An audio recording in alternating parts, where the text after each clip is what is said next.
బ్రహ్మార్పణం. సచ్చిదానంద స్వరూపం వేరొక ఉపమాన వస్తువు లేదు. ఇంకా ఆ సచ్చిదానంద స్వరూపం కోసం ఇంకొక వేరే ఉపమానం అంటూ ఏమీ లేదనమాట. ఇంకా అంతకంట మించిన స్వరూపం గురించి చెప్పడానికి ఇంకెవరికి సరిపోదన్నమాట. అటువంటిది మనకి వేళ అమ్మ గురుగీతలు అందించారనమాట. సచ్చిదానంద స్వరూపం అంట అది వేరే ఉపమానంతో అందించేది కదనమాట. కావున నిరుపమానమైనది బ్రహ్మము. అది బ్రహ్మము స్వయం ప్రకాశము, ఇట్టిదని నిర్ణయించలేనిది. కావున బ్రహ్మము అనిర్వచనమయము. ఆ బ్రహ్మస్థితి గురించి ఇట్టిదని చెప్పుకోవడానికి కూడా అలవకాని స్థితి అనమాట. అది నేను నిశ్చలుడును సదా ఆనంద స్వరూపుడిని.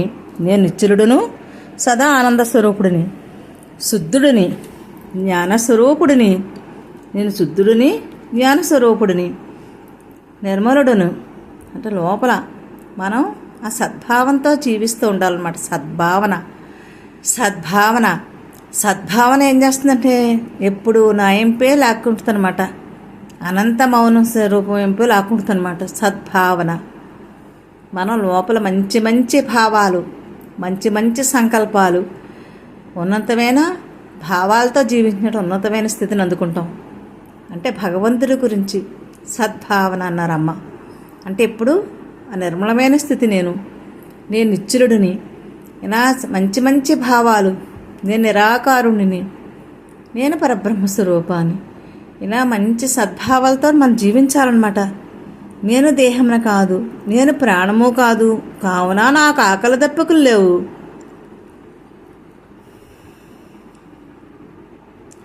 నేను దేహమును కాను, నాకు జనన మరణములు లేవు.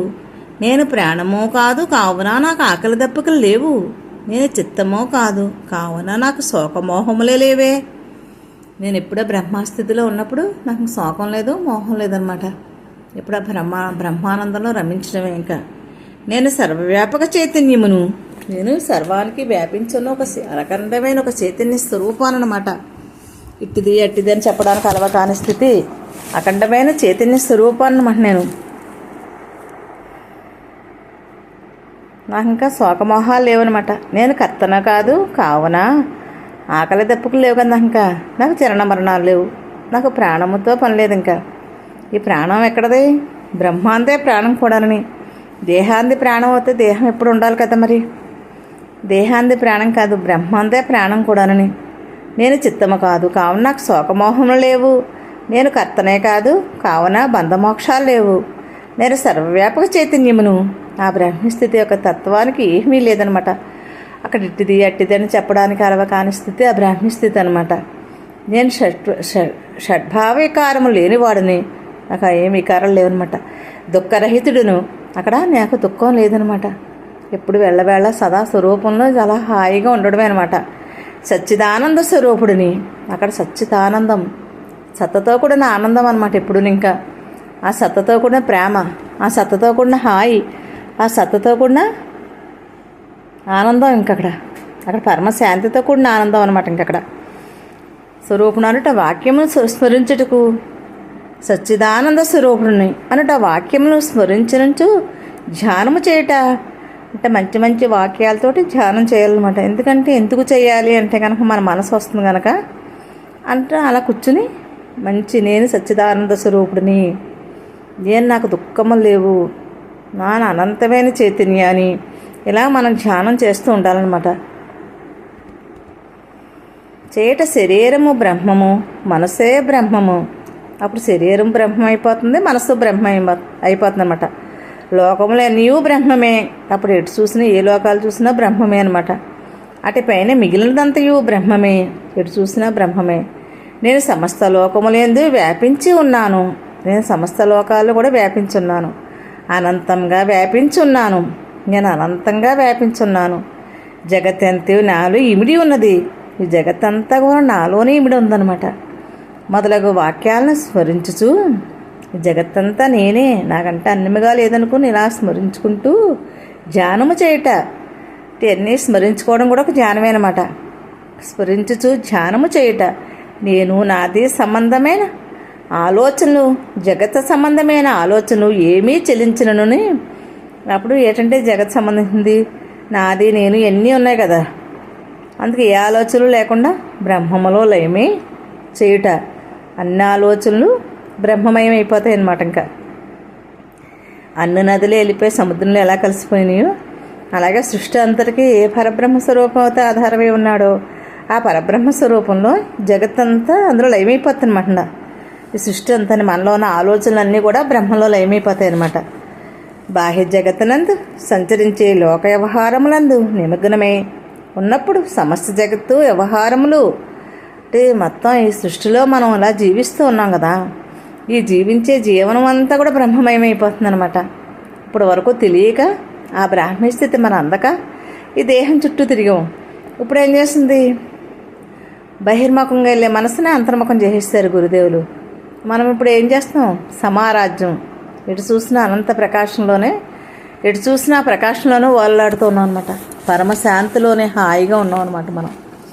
అమ్మ మేము యాత్రలకు వెళ్తే చెప్పారమ్మ, ఎక్కడికి వెళ్ళినాయి పంచభూతాలే ఉంటాయరా, వేరుగా ఏముండవు. కానీ వెళ్ళలేదని మళ్ళీ పెద్ద వయసు వచ్చాకైనా భావన వస్తుందేమో. ఎప్పుడూ బ్రహ్మస్థితిలోనే ఉండండి, ఎక్కడికి వెళ్ళినా ఆకాశతత్వాన్ని వదలకండి అని చెప్పుకొచ్చారనమాట. మేము 40 రోజులు యాత్రలు చేస్తాం కానీ ఏ ఒక్కరోజు కూడా మాకు బహిర్ముఖంగా భావన రాలేదనమాట.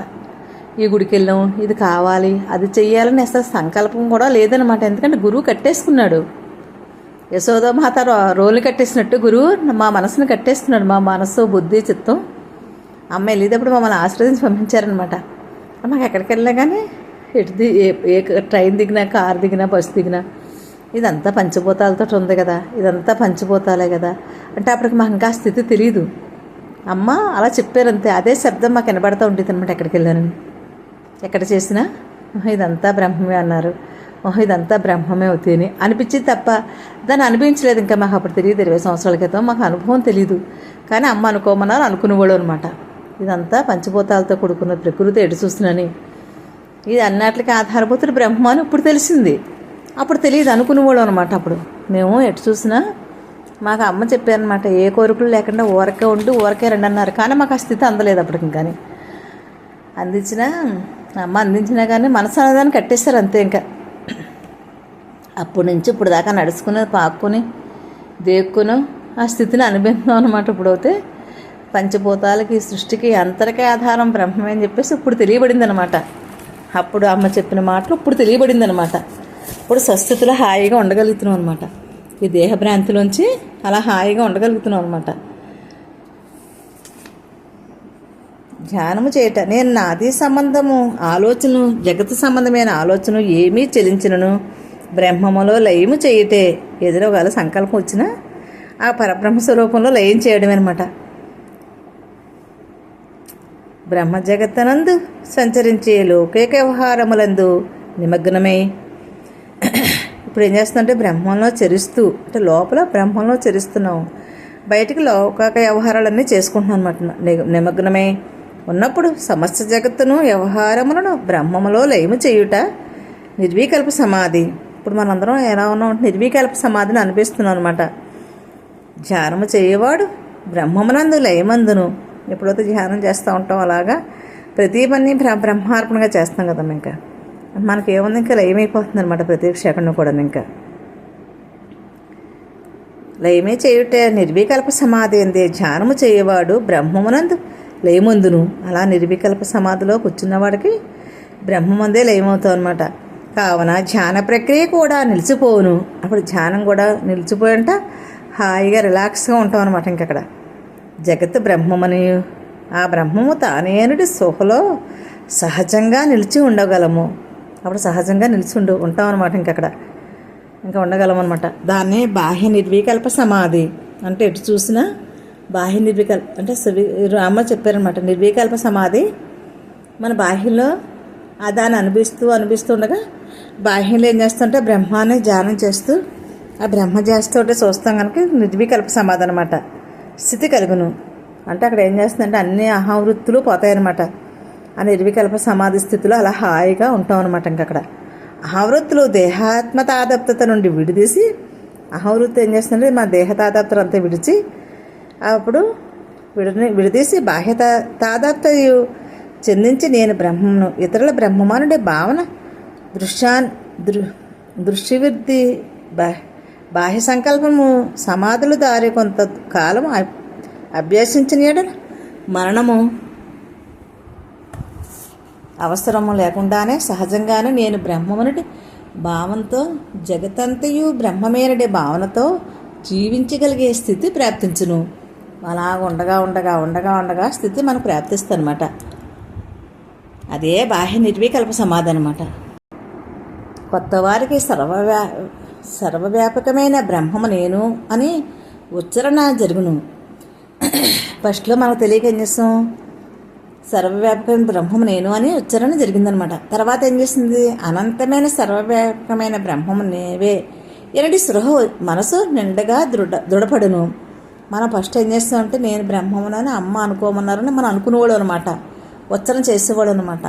అలా చేయగా చేయగా ఏం చేస్తుంది వేళ మనల్ని మనము నేను బ్రహ్మమును నేనే అనంతమైన సర్వవ్యాపకమైన బ్రహ్మము నీవే ఎనటి సృహ మనసు నిండుగా దృఢపడును. మన మనసు అంతా దృఢపడిందనమాట. పిమ్మట ఉచ్చరణ నిలిపివేసి ఆలోచనరహితమైన బ్రాహ్మీ స్థితిలో అట్లా స్థిరముగా కూర్చుని ఉండటము ధ్యానము. అప్పుడు ఏం చేస్తుంది, కొన్నాళ్ళు చేయగా చేయగా చేయగా చేయగా అప్పుడు వేళ మనకు ఏమైంది, ధ్యానంలో హాయిగా నిశ్చలంగా ఉంటున్నాం కదా వేళ మనం. ఎందుకంటే ఉన్నది బ్రహ్మమే మనకు వ్యక్తమైందనమాట. అది ఎలాగా, గురు శరణాగతి గురువందు మనకు విశ్వాసము శ్రద్ధావులడే ఉన్నప్పుడే అటువంటి స్థితి మనకు అందుతుందన్నమాట. లేకపోతే అందదమ్మా, ఆషామాషా కాదు అది. ఎందుకంటే దేహం నేననే దాంతో కొట్టుకుపోతున్న మనల్ని ఆనకట్టు అంటే మామూలుగా ఆనకట్టు కాదనమాట. మొత్తం ఈ దేహామానం అనేది అంతా తొలగించేసి ఉన్న యథార్థంలో జీవించగలిగే శక్తిని గురుదేవులు మనకు అందించారనమాట. ఇవన్నీ కూడా అమ్మ వేళ ఈ గురుగీతలో బ్రహ్మగీతలో రాశారంటే కనుక ఆవిడ ఎంత మన కోసం తాపత్రయపడి ప్రతి సెకండు రాత్రి పగలు ఎంత కష్టపడ్డారు. మనం కాసేపు ధ్యానం చేసుకుంటే అమ్ము అనుకుంటున్నాం, కాసేపు అమ్మ సత్సంగం చెప్పమంటే ఖాళీ లేదంటున్నాం. అంటే మనం ఎక్కడ అమ్మ ఎక్కడ, నక్కకే నాగులా కనుకున్నంత తేడా ఉందన్నమాట. బ్రహ్మము నీవేనుడి సృహ మనసు నిండుగా దృఢపడిన పిమ్మట ఉచ్చరణ నిలిపివేసి ఆలోచనరహితమైన బ్రాహ్మీ స్థితిలో అట్లా స్థిరముగా కూర్చుని ఉండటమే ధ్యానము. అట్టి స్థితిలో ధ్యానము చేయగా ధ్యాన సమయంలో అనంత పరబ్రహ్మ చైతన్యము నుండి ఉన్న భావన జరుగుచుండును. అనంతమైన పరబ్రహ్మలోనే నిండి జరుగుతుందనమాట. అట్టి అనంత చైతన్యం మీరే అంటే భావన ఎంత దృఢముగా చేసును అంత శరీర సృహ అంత వేగంగా విడిచిపెట్టును. చూసారా, నేను బ్రహ్మము అని ఎంతంతగా మనం తీవ్రంగా సాధన చేస్తూ ఉంటామో అంతంతగా దేహవాసన అనే సృహ తప్పుకుంటున్నమాట, పక్కకి వెళ్తానమాట. మనం నేను బ్రహ్మం అనే సృహలో జీవిస్తున్నంతసేపు ఆ దేహవాసనను తగ్గుతుందనమాట. అంత శరీర సృహ అంత వేగముగా విడిచిపెట్టును.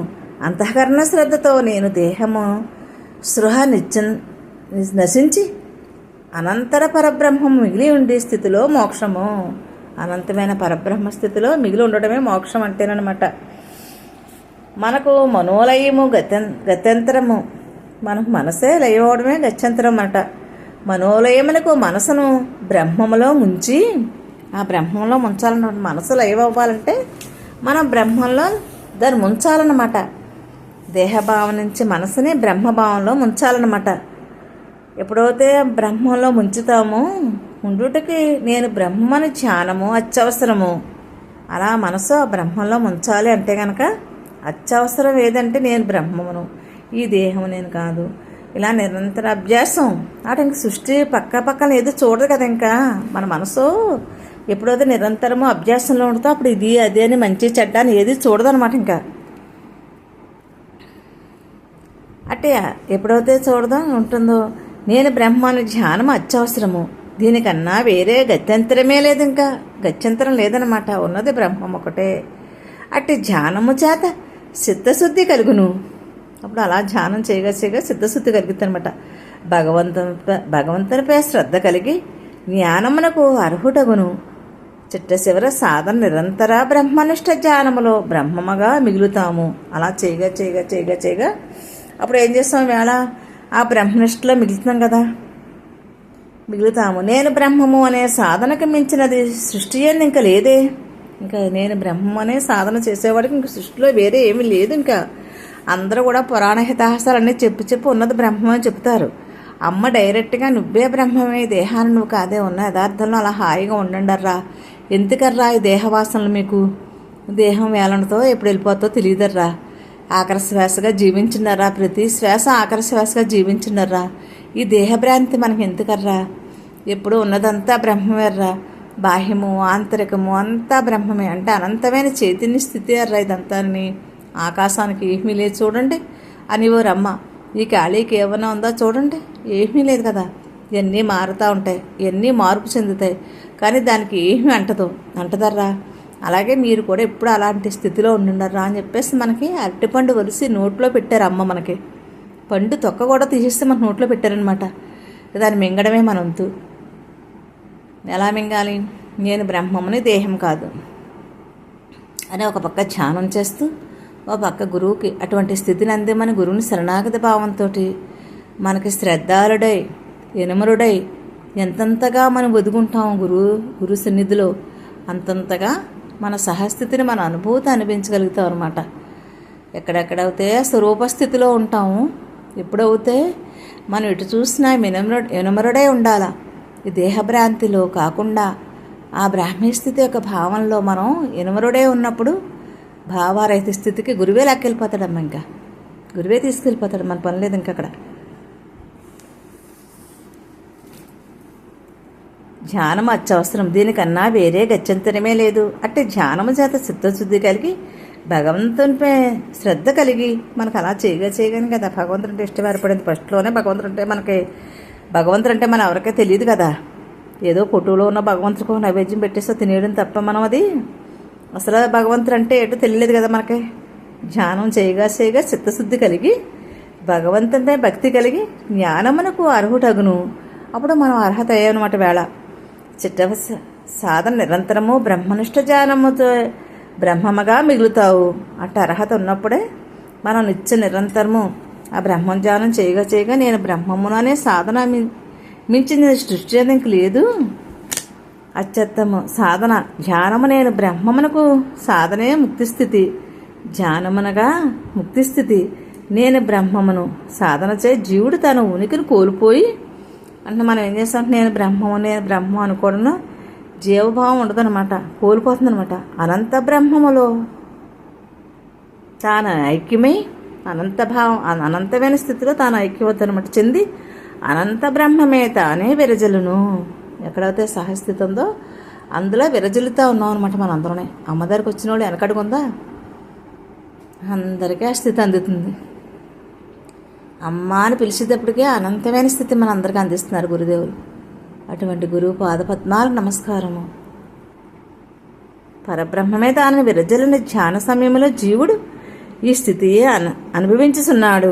అలాగా అమ్మ గురించి ఇలా చెప్తున్నదరికి ఎంత విరజలుతూ ఉన్నాం మనం, ఎంత మౌనాన్ని అనిపిస్తున్నాం.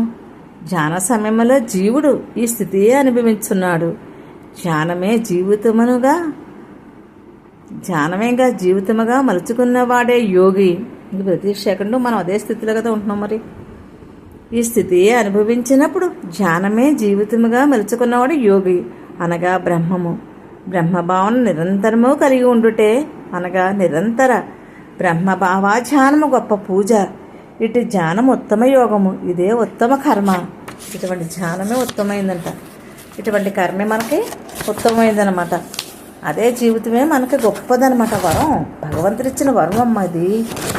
ఆ బ్రహ్మం గురించి మాట్లాడుకుంటున్నాం అంటే ఇదంతా భగవంతుడు పక్క వైభవం. ఇదంతాని చూచుచున్నాను, వినుచునను, తాకుచునను, వాసన చూచుచునను, తినుచునను, నిద్రించుచునను, నడుచుచునను, శ్వాస గైకొనుచునను, శుద్ధ సన్మయనుడై నిరంతర బ్రహ్మనిష్ట కలవాడే ఉండాలి. ఇప్పుడు బ్రహ్మస్థితిలో నిష్ట కలిగి ఉండాలన్నమాట. మనం తిన్నా తాగినా వాసన చూసినా మనకు ఆ స్థితి అలవాటు అయిపోతే ఆటోమేటిక్గా ఇంకా అదే మిగులుతాం. ఇంకా నిరంతర బ్రహ్మనిష్ట కలవాడే ఉండాలి. బ్రహ్మనిష్టను మించిన యోగము లేదు. ఇంకా జగత్తనందని ప్రతి అనుభూ తానే అనటి భావన స్థిరపడును. తాను తప్ప రెండోది లేదు జగత్తనందు. ఇంకా సృష్టిలో తనకంటా వేరుగా ఏదీ లేదమ్మా. శరీరస్పృహ నశించి లోకములో సంచరించుచున్నను, వ్యవహరించుచున్నను. అంటే శరీరస్పృహ లేదు కదా ఇంకా. అందుకు లోకములో సంచరించుచును వ్యవహారములు చేయుచును సర్వవ్యాపకమైన బ్రహ్మము నేను అనటి స్పృహ కలగాలి. మనకిప్పుడు ఆ సర్వవ్యాపకమైన బ్రహ్మస్థితి యొక్క స్పృహలోనే ఉండాలన్నమాట. ఆత్మసాక్షాత్కారమనగా నీ ఉనికిని కోల్పోయి, అంటే నేను దేహం అనే ఉనికిని కోల్పోయి నీవు ఆత్మస్వరూపం అనే భావన కలిగిన మరియు స్థిరముగా నిలుచుటే ఆత్మసాక్షాత్కారం అనబడును. ఆ బ్రహ్మస్థితిలో నేను స్థిరుడే నిలవాలన్నమాట. నేను దేహభావన కోల్పోయినప్పుడే నా స్వస్వరూపంలో నేను స్థిరంగా నిలబడతానన్నమాట, స్థిరుడే నిలబడతానన్నమాట. దేహభ్రాంతిలో ఉన్నంతసేపు నేను స్థిరత్వంగా నిలబడలేను. బ్రహ్మార్పణంగా జీవించినప్పుడు బ్రహ్మము మూలము, బ్రహ్మమే లక్ష్యము, బ్రహ్మమే గమ్యము. ఈ దేహము నేను కాదు, నేను బ్రహ్మము. పంచకోశములు నేను కాదు, పంచేంద్రియములు నేను కాదు. నేను నిత్య శుద్ధ బుద్ధ ముక్త స్వరూపాన్ని, నేనే ఆత్మని, నేనే దేవుడిని. ఎలాగ అమ్మ ఫస్ట్ మనం పాడుకోమనేవారు కదా. ఎందుకంటే మన దేహవాసనతో కొట్టుకుపోతున్నామని గురుదేవులు ఏం చేస్తారంటే దేహవాసన నుంచి విడుదల చేయడానికి మనందరికీ ఇలాగా పాడుకోమనేవారు అనమాట. మూలం బ్రహ్మ మూలం యొక్క పాట ఇది. నేను పంచకోశాలు, నేనే దేహమును కాదు, నేను బ్రహ్మమును, నేను ఈ పంచేంద్రియం నేను కాదు, నేను నిత్య శుద్ధ బుద్ధ ముక్త స్వరూపుడు అని చెప్పేసి మనం లోపల నిరంతరము పాడుకుంటూ ఉండేవాడు అనమాట. నేనే ఆత్మనని, నేనే దేవుడిని. అంటే నేనే దేవుడిని అంటే అంగీకరించేవాళ్ళు, మనసు అంగీకరించేది కదనమాట. ఎందుకంటే దాన్ని కోల్పోవడం ఇష్టం లేక మనసుకే నేను దేవుడిని అంటే సంశయంతో ఉండేది. కానీ అమ్మ చెప్పారు చెయ్యాలంతే. ఫస్ట్ సంశయాత్మకమైన జీవనమే జీవించాను నేను దీనిని. ఎందుకంటే నచ్చేది కాదనమాట. ఈ దేహం నేను కాదంటే ఎలా కుదురుతుంది? ఎదురుకుంటే దేహం కనిపిస్తుంది అంటే పైకి ఏంటంటే యాక్షన్ చేస్తుందని.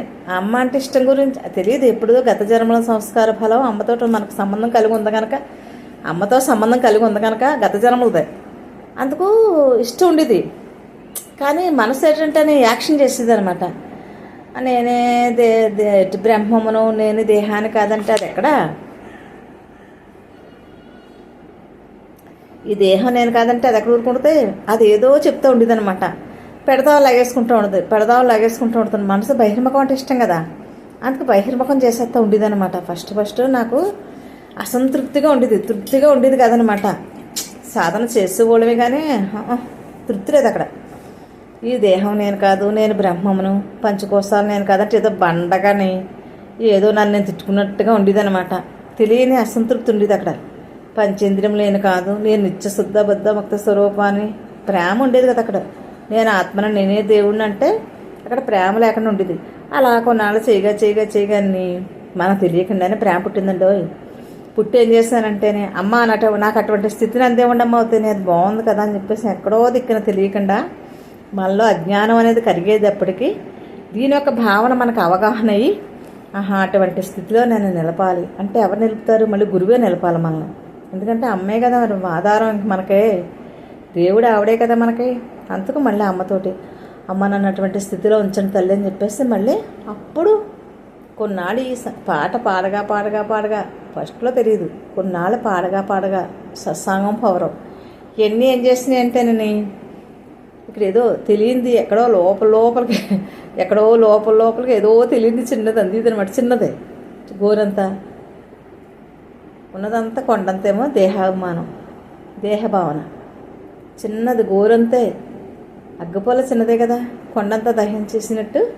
అమ్మ ఈ పాటకే మనకు అర్థం తెలిసినా తెలియకపోయినా ఆ పాట పాడుకునేటప్పటికి ఏం చేస్తుందంటేని మనకు గోరంతా లోపల ఆ స్థితి చిన్నదే, అనంత చైతన్యం యొక్క వెలుగు మనకి వ్యక్తమైందనమాట. నాకైతే అలా జరిగింది. ఆ చిన్నది తెలియకుండానే వ్యక్తమయ్యేటప్పటికి సత్సంగం ఉండేది. సత్సంగానికి వెళ్ళొచ్చు చూడం, ఇదంతా నువ్వు అనుకుంటేనే ఉందో తప్ప అనుకోకపోతే ఏమీ లేదు నువ్వు. అలాగ సాధన చేయగా అప్పుడు కొన్నాళ్ళకి శరణాగతి, ఫస్ట్లో కూడా శరణాగతి రాదమ్మా. అప్పుడు కొన్నాళ్ళు చేయగా నా స్థితికి నా భావన అడ్డొస్తుందని చెప్పి తెలిసాక ఇక్కడ నా భావన అడ్డొస్తుంది, నా స్థితి వేరు, నా భావన వేరు అని తెలిసాక అటువంటి స్థితిలో ఏమని, అటువంటి స్థితిలో నన్ను నిరంతరం ఉంచమని అప్పుడు గురువు శరణాగతిలోకి వెళ్తాం. అటువంటి శరణాగతి వేరది. పుట్టప్పుడు వేస్తాం శరణాగతి, పైపై శరణాగతి వేస్తాం. అక్కడ స్థితి తెలిసాక వేసిన శరణాగతి ఏం చేస్తుందంటే ఇంకా అలా స్వరూపంగానే ఉంచుతుంది అనమాట. అక్కడ దేహవాసన అంటూ ఉండదు. ఇంక అక్కడ భ్రాంతి లేకుండా జీవించాలన్నది పట్టుదల అప్పుడు వస్తుంది మనకి. మనం తెలియకుండానే దేహభ్రాంతి లేకుండా జీవించాలని చెప్పేసి మనమే నిర్ణయించుకుంటాం అనమాట. అంటే అక్కడ కూడా గురువు అనుగ్రహమే. మళ్ళీ మనం అంటే దేహంగా లేవండోయ్, అదంతా గురువుకు అనుగ్రహం అనమాట. నేను ఆత్మని, నేనే దేవుడిని, నేను పరిపూర్ణ స్వరూపానని, నేనే అందరిలో ఆత్మగా ఉన్నాను అంటే అక్కడ ఆ స్థితి చూడండి, అది అంతటి గొప్ప స్థితి అది. అటువంటి స్థితిని అందుకోవాలంటే మనం తపనే వేళ తపస్సు అయింది. ఆ తపస్సే స్వరూపంగా ఉంచింది.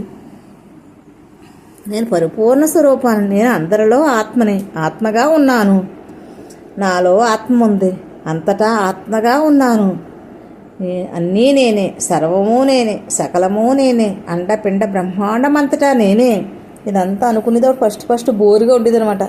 ఇప్పుడు స్వరూపంలో అనిపిస్తుంటే ఏముంది, అంతా తానైపోయావు ఇప్పుడు నేను లేని చోటే లేదు, అంతా నా స్వరూపమే కదా, అనంత చైతన్యమే కదా. ఇంకెక్కడ చూసినా నేను అవినాశిని అంటే నాకు దేహం లేదు కదా, నేనే అనంతుడిని, నేను సత్తు శక్తు ఆనంద స్వరూపుడిని, నేను బ్రహ్మానంద స్వరూపుడిని, నేనుగా ఏకాత్మగా ఉన్నాను. ఆ బ్రహ్మస్థితిలో నేనుగా ఏకాత్మగా ఉన్నాను.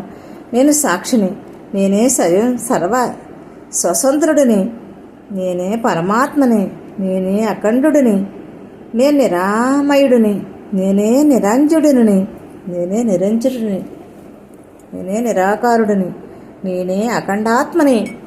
గట్టిదని చెప్పడానికి లేదనమాట. నేనే పరబ్రహ్మ స్వరూపమును, నా ఆధారంతో ఇంద్రియములు పనిచేస్తున్నవి. ఇదంతటికీ మూలం ఎవరు? బ్రహ్మము. ఆ బ్రహ్మ మూలాన్ని పట్టేసుకుంటే ఇంకేముందమ్మా. ఆ మూలం పట్టుకోవాలంటే చాలా కష్టం. కత్తిమే సావాలంటిది. ఎదురుకుంటా ప్రపంచం కనపడతా ఉంటుంది. ఈ ప్రపంచానికి ఆధారభూతిని చూడాలి మనం. ప్రపంచాన్ని చూడకూడదు. ఆ బ్రహ్మాన్ని చూడాలి అంటే కొంచెం టైం మాత్రం చాలా పట్టింది. ఈ దేహవాసన వదిలేసుకుని తొడుగు వదలడానికి చాలా టైం పట్టింది. ఆ బ్రహ్మంగా జీవించడానికి అందులో ఉన్న హాయి దేంట్లో ఉందమ్మా ఇంకెక్కడ. అప్పుడు స్థిమిత పడ్డాం. హాయి దొరికాకనే స్థిమిత పడతాం. ఎటువంటి స్థితి? ఆ బ్రాహ్మీ స్థితి ఒక హాయి దొరికాక అక్కడ స్థిమిత పడ్డాం. అది అటువంటిది మనకు భౌతికమైన ధనంలో లేదు. అక్కడ అనంతమైన స్థితి అది బ్రాహ్మీ స్థితి. అక్కడ హాయిగా అలా రిలాక్స్గా జీవించడం. బ్రహ్మభావన జ్ఞాన సాధన సత్సాంగులకు తత్వము ఇది భిన్న రూపాల ఏకతత్వమే భిన్న భావన. నదులు బ్రహ్మసాగర సంగమంలో బ్రహ్మార్పణ అవుతాయన్నమాట. ఈ నదులన్నీ వెళ్ళి బ్రహ్మసాగరం అనే సంగమంలో బ్రహ్మార్పణ అయినాయి అనమాట. దేహభావన లేకుండా బ్రాహ్మీ స్థితిలో బ్రహ్మంగా అలా ఉండటమే. అంతా నేనే అంతా ఇలా ఎలుగెత్తి చాటుకుంటూ తానులో వ్యవహరిస్తూ దేహాత్మబుద్ధి పోయేలాగా ఎలుగెత్తుకుంటూ మనం ఎప్పుడైతే ఉంటామో అప్పుడు దేహాత్మబుద్ధి ఇంక లేనప్పుడు ఇంక బ్రహ్మమే తప్ప ఇంకేముందమ్మా మనకి. ఇంకా ఆ దేహాత్మ భావన ఉన్నంతసేపే మనకి బ్రహ్మము అమ్మ తత్వము అనుసరిస్తూ అందరి తత్వం అదే అనమాట. అమ్మని అనుసరిస్తే అమ్మదేటి బ్రహ్మతత్వం అనమాట. అందుకే అమ్మని అనుసరించిన వాళ్ళందరికీ ఏమి ఇచ్చారు మనందరికీ? ఆ బ్రహ్మీ తత్వాన్ని మనందరికీ కూడా గురుదేవులు అందించారన్నమాట. బాహ్య సాకార దర్శనము, అంతరంగా నిరాకార దర్శనము. అమ్మ బాహ్యంగా మనకి దర్శించారంటే గురుదేవులు బాహ్య సాకార దర్శనము అంటే బాహ్యంగా సాకారంగా దర్శనిస్తారు, ఆంతరంగము నిరాకారంగా దర్శనిస్తారు అమ్మ మనకి. ఎందుకంటే లోపల మాట్లాడుకుంటే లోపల పలుకుతారు, బయట మాట్లాడితే బయట పలుకుతారు అమ్మ. మదినందన తత్వవిత్కరములో హృదయమును బ్రహ్మత్వాన్ని నినాదము అంతయు సర్వవ్యాపక స్థాపితము. ధన్యస్తే జీవనం నమస్తేస్తు బ్రహ్మం. మన జీవితం ధన్యోస్తమైంది కదా. అటువంటి గురుదేవులు దొరికారు కనుక మన జీవితం ధన్యోస్తమైంది. అమ్మా నీకు ప్రణమిలుతున్నాను తల్లి. ఎందుకంటే మా జీవితాన్ని సహకారంగా దేహంగానే వ్యక్తమవుతూ నిరాకారంగా మాలో అంతరంగంలోని మమ్మల్ని సహస్థితిలో ఉంచుతూ మమ్మల్ని ఎప్పుడూ తత్వవిత్కర లేకుండా ఎప్పుడు హృదయమందు బ్రహ్మతత్వంతో నింపి మమ్మల్ని బ్రహ్మార్పణమైన జీవితాన్ని ఇచ్చిన ధన్య జీవితం మాకు. ఇటువంటి జీవితాన్ని ఇచ్చిన నమస్తస్తు బ్రహ్మం. అటువంటి పరబ్రహ్మ స్వరూపమైన అమ్మకి ప్రణమిలుచున్నాను. అమ్మ జననం నవ్వుతూ నా భవిష్యత్తు. ఎందుకంటే అమ్మ జనన సాధారణ జన్మ కాదు. ఈ సత్యము అమ్మకి 8వ ఏట నుండి తెలియబడినది. ఆవిడ జన్మ మనలాంటి జన్మ కదనమాట. అమ్మదే అనంతమైన స్థితి అమ్మదే. ఈ సత్యం అమ్మకి 8వ ఏటనే తెలియబడింది అనమాట. తెలియను బడి అసంచలంగా ప్రగాఢమైన అమ్మ తన తల్లి గర్భము ఉండగానే మలయాళ స్వామి భిక్షకు వచ్చి స్వామివారు భిక్షలో తొలిముద్దు పెడుతూ జ్ఞాన పుడుతుందని చెప్పారట. అటువంటి స్థితి అనమాట అమ్మది. జ్ఞాని పుట్టారు మనకు అందరి కోసమే, మనందరి కోసమే అమ్మ పుట్టారనమాట. ఆనాడు జ్ఞానికి బీజం వేశారు. బ్రహ్మమ్మ జన్మించిన అనంతము 8వ ఏటే తానెవరో తనకి తెలిసింది. ఆ యుగములో కృష్ణుడు అష్టమే గర్భము జన్మించి కరుణ వరద చేసినట్లే అందరికీ తెలియను.